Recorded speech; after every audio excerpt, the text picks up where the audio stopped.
Grande alegria estarmos aqui reunidos em torno desse Evangelho de Jesus, que é um roteiro para as nossas vidas, com esses amigos tão queridos do SEAC, Centro Espírita Allan Kardec. Beijos em todos, saudades. Mas em breve estaremos juntos, né? Presencialmente. Hoje nos coube para estudo a parábola da figueira que secou. Antes de iniciarmos na parábola, nós vamos nos recordar do livro Renúncia, Psicografia de Chico Xavier, pelo Espírito Emmanuel. Nesse livro Renúncia, o padre Damiano, que é uma reencarnação do Emmanuel, do próprio Emmanuel, o mentor espiritual do Chico, mentor de todos nós, não é verdade? Com essas joias maravilhosas da sua literatura. Emmanuel afirma que, como o padre Damiano, lá no livro Renúncia, que o Evangelho de Jesus é para ser conhecido, meditado, sentido e vivido. 4 palavrinhas mágicas, no meu entender. 4 palavrinhas mágicas. Vamos pensar nisso? Conhecer, meditar, sentir e viver o Evangelho de Jesus. Essa parábola é um convite, essas 4 palavras. Vamos iniciar lendo no Evangelho segundo o Espiritismo esta parábola. Quando saíam de Betânia, ele teve fome e, vendo ao longe uma figueira, para ela encaminhou-se, a ver se acharia alguma coisa. Tendo-se, porém, aproximado, só achou folhas, visto não ser tempo de figos. Então disse Jesus à figueira: que ninguém coma de ti fruto algum. O que seus discípulos ouviram.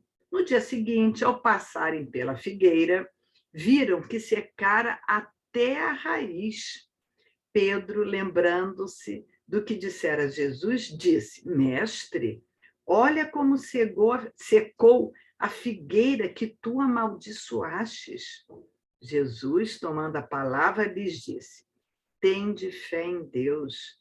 Digo-vos em verdade que aquele que disser a estas montanhas, tira-te daí e lança-te ao mar, mas sem hesitar no seu coração, crente, ao contrário, firmemente, de que tudo o que houver dito acontecerá, verá que, com efeito, acontece. Está em Marcos, capítulo 11. Que parábola, que acontecimento da vida de Jesus interessante. Se nós formos ler e ficar só no conhecimento, que é a primeira palavrinha mágica de Damiano, do padre Damiano, a gente não entende. O que aconteceu? Por que Jesus amaldiçoou se não era época de figo? É Jesus amaldiçoar. O que significa essa parábola? Então, nós vamos pensar um pouquinho nessas expressões que estão contidas na parábola. A primeira, como Jesus estar com fome. Jesus saía de Betânia. Era a época da Páscoa.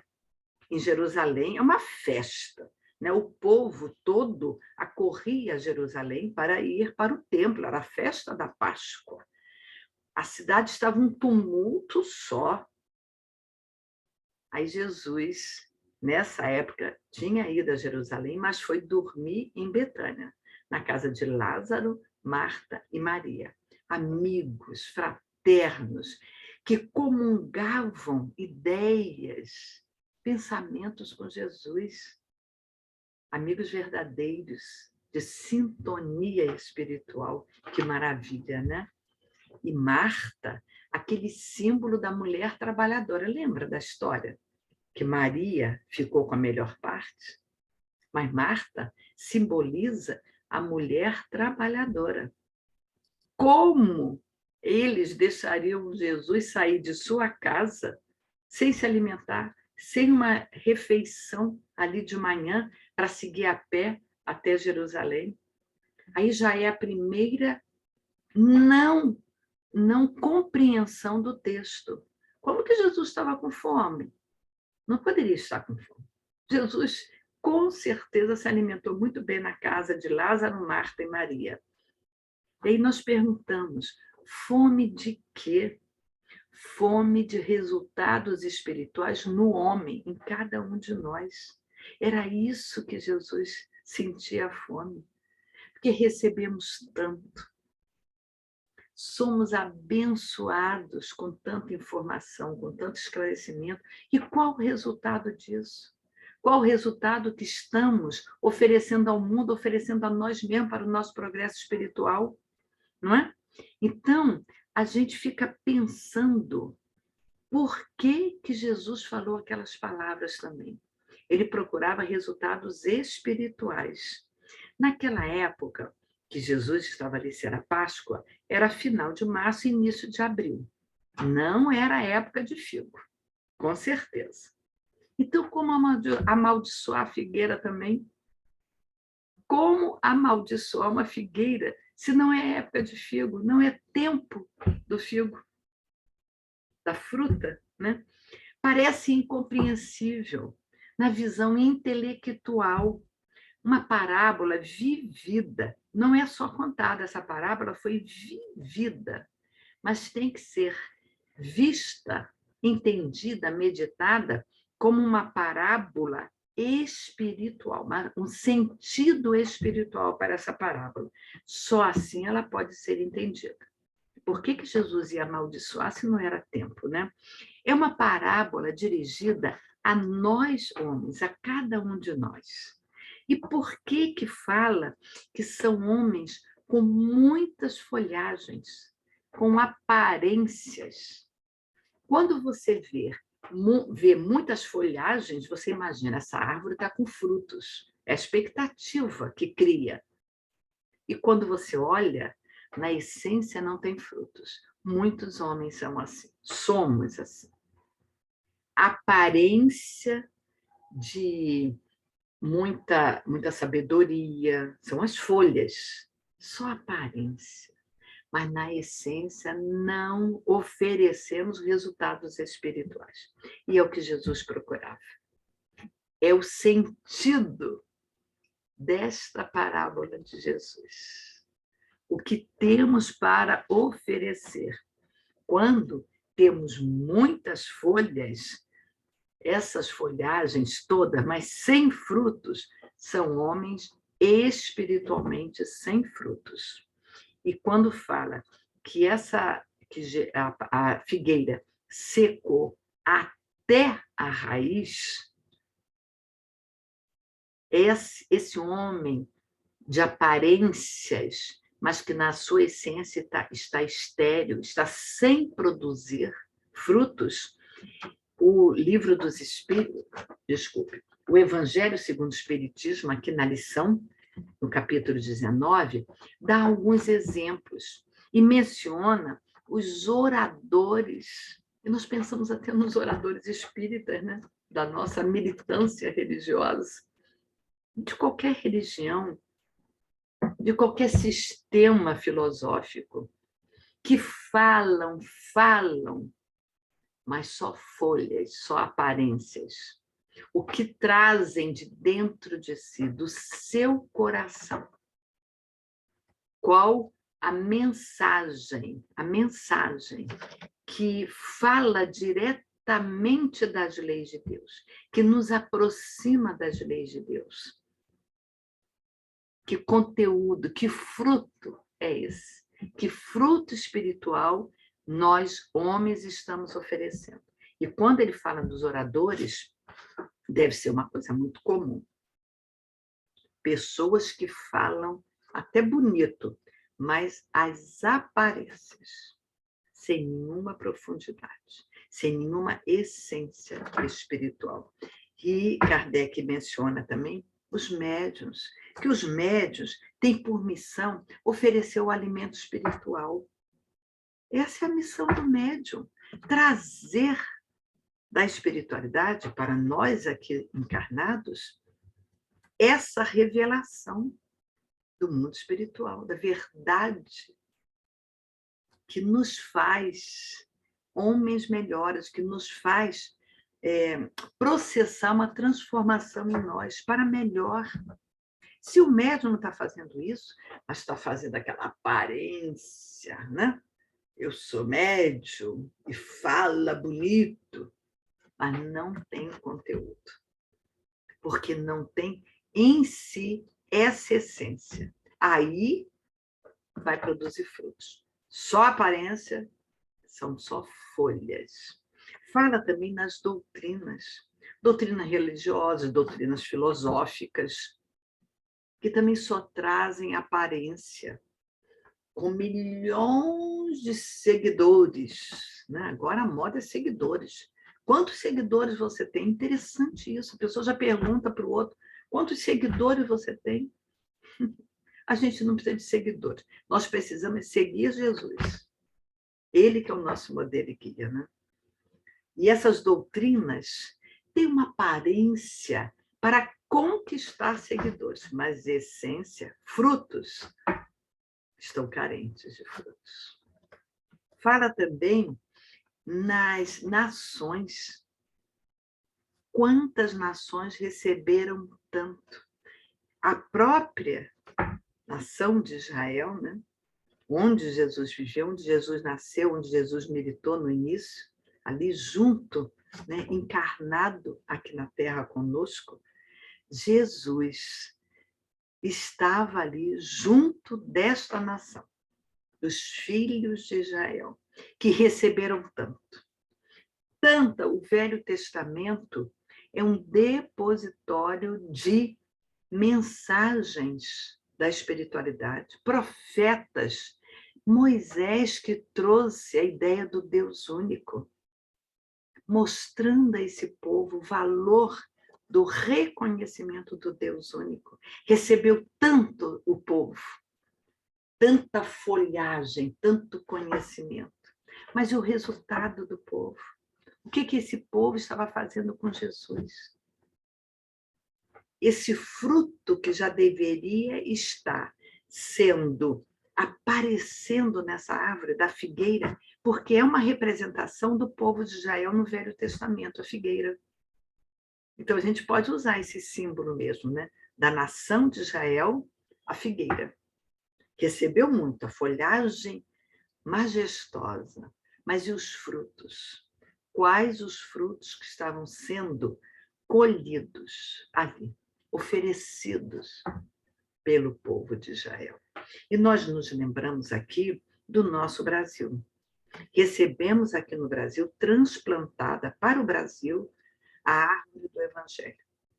Isso está claro como orientação espiritual para todo espírita e para todo brasileiro que queira saber da verdade. Recebemos a árvore do Evangelho. O que estamos fazendo com essa árvore do Evangelho? Quanto conhecimento recebemos aqui? Quantas mensagens, quantos médiuns, não é? Esses médiuns que são os nossos orientadores da vida espiritual, verdadeiros missionários. E o que nós, cada um de nós, estamos fazendo com a nossa árvore, com a nossa figueira? Estamos produzindo frutos, resultados? Estamos tendo amor ao próximo, compaixão, benevolência, atitudes generosas na nossa casa, na casa espírita, na rua, onde formos, diante das calamidades que estão acontecendo? Como eu estou agindo? É o que vem de dentro de mim, o que reverbera, o que ecoa de dentro da minha essência. Esse é o fruto. É o fruto que Jesus espera de cada um de nós. Por que isso está acontecendo? Aqui, no Evangelho segundo o Espiritismo, Kardec colocou: o que mais das vezes falta é a fé produtiva, que produz. A fé que abala as fibras do coração, a fé que transporta montanhas. É o que mais das vezes falta. Pensamos nisso como nação brasileira, como humanidade do planeta Terra e como cada um de nós, na nossa individualidade.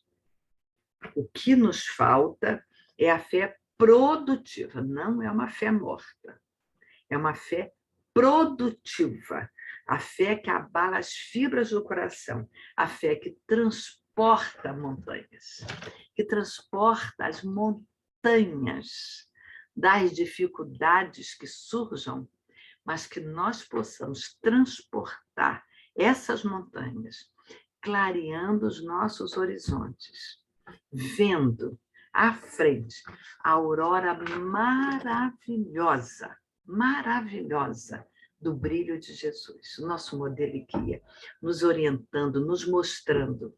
Há 2000 anos ele escreveu a parábola da figueira seca. Nós estamos meditando sobre essa parábola? Nós estamos sentindo o que ele quis dizer?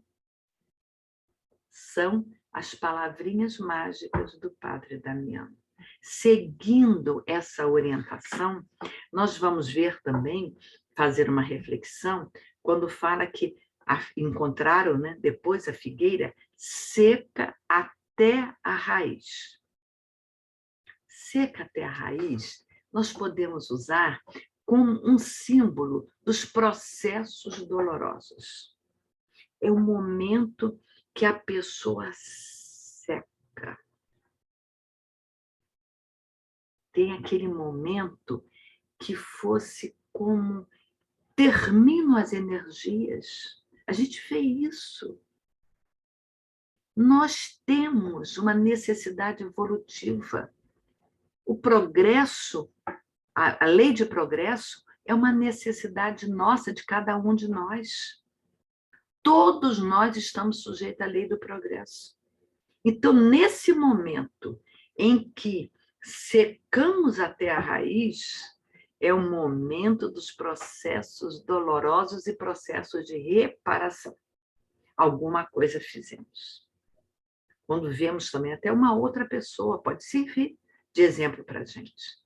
Oremos pela pessoa, ajudemos a pessoa, mas entendamos, se está passando por esse momento de secar até a raiz, é o momento do processo doloroso de reparação. Porque quando produzimos frutos, pelo amor, nós estamos crescendo. Nós estamos evoluindo. Frutos pelo amor. Mas se não produzirmos os frutos pelo amor, vem o processo de reparação. E aí o que acontece? Serão produzidos frutos pela dor. É o processo, é crescer pela dor. Crescer pelo amor é leve e suave, como o jugo que Jesus nos prometeu. Mas se não acontece, se somos empedernidos, estéreis, rígidos com a nossa posição, endurecidos na vida, nós vamos ter que crescer pela dor. É o determinismo divino, a providência divina nos amparando. Paulo, o apóstolo, na questão 1009 de O Livro dos Espíritos, diz que o castigo só tem por fim a reabilitação, a redenção. Então, não temos que pensar. Ele usou a palavra castigo, né? Seria esse processo doloroso, esse processo de reparação. Nesse momento, desse processo de dor difícil, é o momento de reabilitação, de redenção. Agradeçamos a Deus por esses momentos em nossas vidas e na vida dos nossos semelhantes, quando nós observamos esses momentos difíceis. Tudo aqui dentro da parábola da figueira que secou. Outro termo que foi usado também, que Pedro diz, né, que Jesus amaldiçoou a figueira. É interessante isso. Esse amaldiçoou é um símbolo espiritual.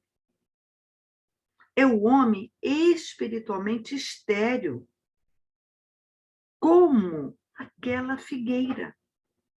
Aparência, mas não produz frutos. é interessante isso. Por quê? Por quê que nós deixamos a vida nos levar? Não tem uma música que diz assim? Deixa a vida me levar, ou deixa a vida me levar. É interessante. Tem gente que vive assim, sabe? Amanhece. O que acontecer, vai acontecer. Deixa, eu vou fazer alguma coisa aqui, vou deixando a vida me levar. Não. Nós temos que levar a nossa vida. Nós somos protagonistas das nossas vidas, construtores do nosso destino. Eu não posso deixar a vida me levar. Não, não. Eu vou fazer a minha vida. Eu vou produzir os meus frutos. Porque o homem é livre. O homem tem livre-arbítrio e pode transcender as leis automáticas da natureza. Isso é interessantíssimo. Nós não precisamos ser, como disse Pedro, amaldiçoados, não. Nós podemos produzir frutos. Nós não precisamos ser figueiras estéreis. Já passamos desse tempo primitivo. E olha que interessante, o homem pode transcender o automatismo da natureza. Por quê? Vamos fazer uma análise sobre isso. Quando eu produzo frutos bons, num tempo propício, em condições favoráveis, eu sou um homem virtuoso, né? Cheio de virtudes. É tempo propício. Eu estou com saúde, a minha família está bem, socialmente eu vivo numa cidade, num país, num mundo que está equilibrado, um período, né? Então, eu sou um homem virtuoso se eu produzo bons frutos. Eu tenho os meus méritos. Eu aproveitei o tempo para produzir bons frutos. Mas o homem pode e deve transcender, transpor o automatismo da natureza. E aí eu vou produzir frutos num tempo adverso, com muitas adversidades, um tempo desfavorável, um tempo que não é tempo de fruta, é a fruta temporã. Quem que não viu isso na árvore? A fruta fora do tempo, fora da época daquele fruto, nasce. A árvore frutifica, isso é interessante. E aí aquela coisa linda da árvore frutificando fora do tempo, mesmo em condições adversas. A nossa vida é assim. Aí vem o momento das doenças, o momento da velhice, vem o momento adverso social, tem os momentos da guerra. Que momentos difíceis! Eu fui contemporânea da Segunda Guerra Mundial, né? Eu morava no interior, naquela época não tinha internet, não tinha nem TV, nem televisão. Acredita nisso? Eu sou do tempo que não existia televisão. Então, a gente não sabia nada que estava acontecendo. Para falar a verdade, eu não podia nem saber mesmo, né? Eu estou falando aqui. Eu nasci na Segunda Guerra. Eu fui fazer a conta, tá? Ainda bem que eu pensei um pouquinho. Mas, mesmo assim, a gente era muito distante. Não existia notícia. A notícia chegava só pelo jornal dias depois, ainda mais no interior, né? Eu morava no interior, em Macaé. Eu nasci lá. Mas, imagina, é porque eu recentemente vi uma notícia sobre a Segunda Guerra Mundial e eu fiquei muito impressionada com isso. Esqueci até que eu nasci naquele ano onde terminou a Segunda Guerra Mundial. Mas, confessei a minha idade. Pronto, agora todo mundo já sabe. Naquelas circunstâncias adversas, difíceis, dolorosas, teve pessoas que transcenderam aquelas adversidades sociais e fizeram maravilhas em prol. Recentemente eu vi uma pessoa que salvou as crianças do Holocausto. Pegava as crianças e levava para outro país clandestinamente, arriscando a própria vida. Que momento difícil, mas produziram frutos maravilhosos, num momento dificílimo, arriscando a própria vida. Mas a gente pode fazer menos do que isso. Mas no momento que a sociedade passa por uma dificuldade maior, um amigo, um parente, eu posso estar presente ali, ajudando, mesmo que seja difícil, transpondo esse momento de dificuldade.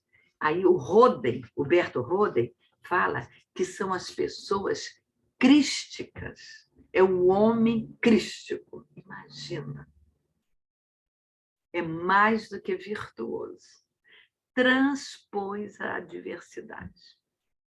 Transpôs os momentos adversos, o tempo desfavorável. É a fruta temporal, fora de época, mas você pode fazer.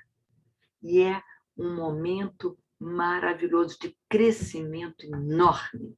Imagina ser considerado um homem crístico, comparado a um Jesus. Mas Jesus falou, vós sois deuses, deuses com letra minúscula, mas deuses. Nós podemos mais.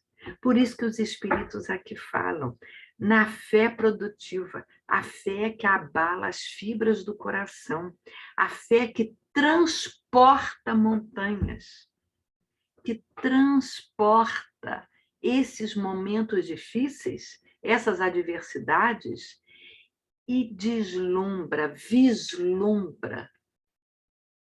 um céu azul claro, com a luz de Jesus, o nosso modelo e guia, nos orientando, nos conclamando a sermos figueiras produtivas. Não mais figueiras que, quando Jesus passa, não encontrem frutos. Já imaginou que maravilha? Quando Jesus passar perto de nós, ver os frutos que estamos produzindo. Que fruto estamos produzindo? Na questão das folhas e dos frutos, tem uma representação também que é muito interessante, uma reflexão sobre a questão 790 de O Livro dos Espíritos. Desculpa, é 780. Kardec pergunta, o progresso moral acompanha sempre o progresso intelectual? Os espíritos respondem, decorre desse. Progresso moral decorre do progresso intelectual, mas nem sempre o segue imediatamente. Interessante. Então, primeiro vem o progresso intelectual, depois vem o progresso moral. Decorre. É uma circunstância, mas nem sempre vem imediatamente. Então, nós podemos comparar também essa parábola da figueira como se fosse o progresso intelectual, as folhas. Lembra que nós comentamos sobre a nação de Israel, né? O povo de Israel, que recebeu tanto, como se fosse a folhagem. Então, o progresso intelectual é a folhagem. Mas o progresso moral decorre. Quando não vem, imediatamente vem depois. Mas é uma consequência. Então, o progresso moral, nós podemos dizer que são os frutos. É o resultado. É o resultado espiritual que Jesus esperava encontrar naquela figueira. Sempre nos lembramos disso. Que primeiro vem o progresso intelectual. Nós já recebemos. Nós temos a orientação dos espíritos na codificação espírita, que é uma orientação magnífica. Mas e aí? Estou parada só nas folhas? Não, eu quero produzir frutos. E é uma coisa magnífica você observar o desenvolvimento dessas etapas. Primeiro vem a florzinha. É lindo você observar a flor nascendo ali na árvore, ou na época propícia, na época do fruto, ou uma fruta temporã. Nasce também. Você observa aquela florzinha, por vezes, é tão abundante a floração que as flores caem no chão. o chão fica como um tapete de flores. Então, é o momento da espera do fruto, da produção, da elaboração. É o momento que antecede o fruto, que depois que o fruto nasce, nasce pequenininho, mas ele cresce, ele amadurece, aquele fruto saboroso. Saboroso tem o mesmo radical de saber. Olha que interessante, sabedoria. E aí você vai produzir fruto de sabedoria. Fruto com a essência, com o que você conquistou, com o que você tem. São Luís, na questão 1019 de O Livro dos Espíritos, fala assim: todos vós, homens de fé e de boa vontade, trabalhai, portanto, com ânimo e zelo na grande obra da regeneração. É a grande obra do nosso planeta Terra. Nós, como humanidade, como irmãos em humanidade.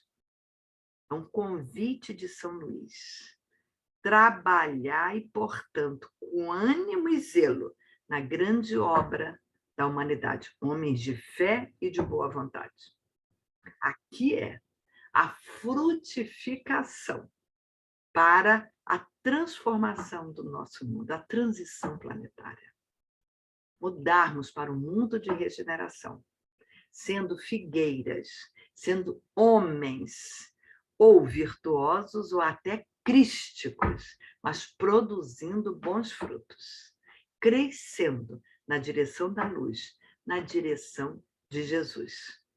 E aí, nos lembrando, lá do início, quando falamos nas 4 palavrinhas mágicas do Frei Damiano, primeiro, conhecer o Evangelho. Segundo, meditar sobre o Evangelho. Terceiro, sentir o Evangelho. E, por último, viver o Evangelho. Esse São Luís, quando fala, trabalhai, portanto, com ânimo e zelo para a grande obra de regeneração. É viver, é a vivência do Evangelho. É a 4ª palavrinha mágica. Trabalhar é viver o Evangelho.